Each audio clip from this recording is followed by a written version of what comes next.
મીઠાઈઓ ખાવી કોને પસંદ ના હોય, પણ જો એ રીતે મીઠાઈ તૈયાર કરવામાં આવે કે જેનો સ્વાદ પણ આવે અને સેહત પણ બને, તો આજ ડિમ્પલ્સ ડિશીસમાં એવા એક ઇન્સ્ટન્ટ પેડા રેસીપી તૈયાર કરીશું, જેમાં એક પણ ટીપું ઘીનો ઉપયોગ નહીં થાય, મિનિટોમાં તૈયાર થશે અને લાંબા સમય સુધી સ્ટોર કરી શકશો.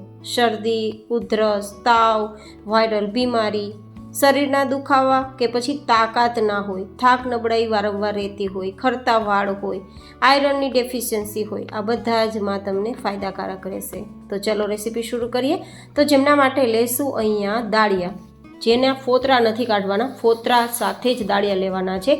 લગભગ 2 કપ જેટલા મેં દાળિયા લીધા છે અને હવે તેનો આપણે પાવડર તૈયાર કરી લેશું.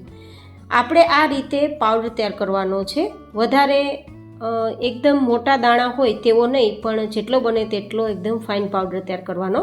હવે આપણે એક કડાઈમાં લગભગ 1 કપ જેટલું નારિયેળનું છીણ ઉમેરીશું. હું આજ જે સામગ્રી ઉપયોગમાં લઉં છું ને તે દરેકના ઘરમાં લગભગ મળી રહે તેવી સામગ્રીઓ છે. અને અત્યારે વાતાવરણમાં ડબલ સિઝન ચાલે છે, તો કોઈ પણ માણસને શરદી કફ ઉધરસ થઈ જાય છે. અને જો આયરનની ડેફિશિયન્સી હોય તો વાળ પણ વધારે ખરે છે. સાથે જ ઘણીવાર આપણે એનર્જી બિલકુલ ના હોય, થાક નબળાઈ રહેતો હોય, ત્યારે જો આજની તમે આ પેડા કે પછી મીઠાઈની વાનગી તૈયાર કરીને રાખશો અને જ્યારે પણ તકલીફ હોય ત્યારે એક આ પેડો ખાશો તો તમને ઇન્સ્ટન્ટ એનર્જી મળશે. હવે ટોપરાનું છીણ બરાબર શેકાઈ ગયું છે, તો હવે આપણે તેમાં જે દાળિયાનો પાવડર તૈયાર કર્યો છે ને તે ઉમેરી દઈશું ને એકવાર ચલાવી દઈશું. વધારે હવે શેકવાની જરૂર નથી, આમ પણ દાળિયા શેકેલા હોય છે, પણ થોડું મોઇશ્ચર હોય ને તો બંધ થઈ જાય અને પરિણામે આપણા જે મીઠાઈ છે તેની સેલ્ફ લાઈફ વધી જાય અને એક સરસ સુગંધ પણ આવે. બસ તેના માટે આ રીતે આપણે મિક્સ કરી દઈશું અને થોડું મિક્સ પણ થઈ જાય.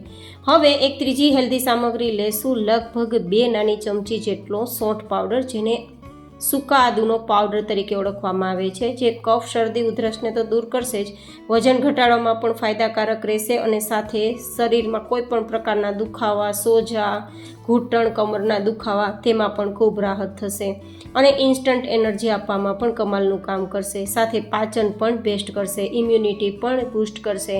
એન્ડ હા ગાઈઝ, આ રીતે તૈયાર કરેલ લાડુ જો તમે ખાશો તો વજન પણ ઘટાડી શકશો, કારણ કે આ ત્રણ સામગ્રીની અંદર ફાઇબર, પ્રોટીન અને આયરન ભરપૂર હોય છે. તો તમે હિમોગ્લોબિન પણ વધી શકે છે, ઇન્સ્ટન્ટ એનર્જી પણ મળી શકે છે અને પ્રોટીનના કારણે ફટાફટ શક્તિ મળી શકે છે. ફાઇબરના કારણે લાંબા સમય સુધી પેટ ભરેલું રહે છે અને પરિણામે માત્ર એક પેડો ખાવાથી લાંબા સમય સુધી જમવાની ઈચ્છા નહીં થાય અને પરિણામે તમે વજન પણ ઘટાડી શકશો.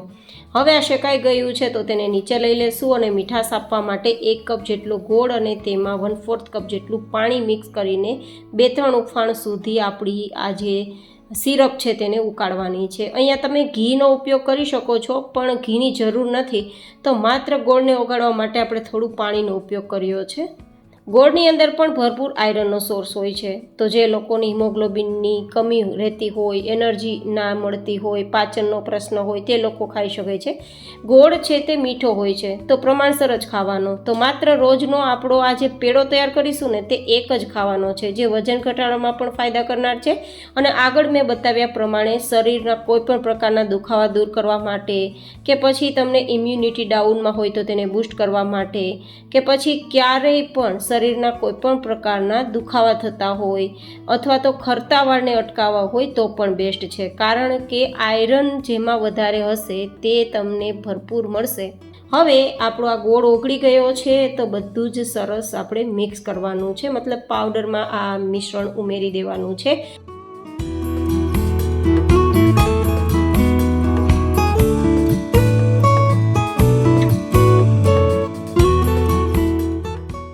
અને પછી આ રીતે ચોઈસ પ્રમાણેના તમે પહેલાં લાડુ બનાવી શકો છો, અથવા તો લાડુની જગ્યાએ તમે સીધો પેડાનો શેપ આપી શકો છો, અથવા તો ટુકડા પણ તૈયાર કરી શકો છો, એઝ યોર ચોઈસ. હું આ રીતે જે બ્લેન્ડરની ચકરી હોય ને તેને થોડી પ્રિન્ટ આપવા માટે પ્રેસ કરી દઉં છું, જેથી એક સરસ મજાનો પેડાનો શેપ આવી જાય.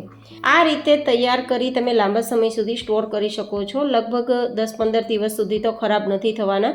તો જ્યારે પણ કોઈ તકલીફ હોય ત્યારે રોજનો એક પેડો જો સવારે નરણા કોઠે ખવાય તો વધારે તમને લાભ મળે. તો આ રીતે આપણા પેડા તૈયાર થઈ ગયા છે. અંદર ખોલીને બતાવું તો એકદમ સરસ દાણો પણ છે, જેના કારણે આપને ખૂબ પસંદ આવશે.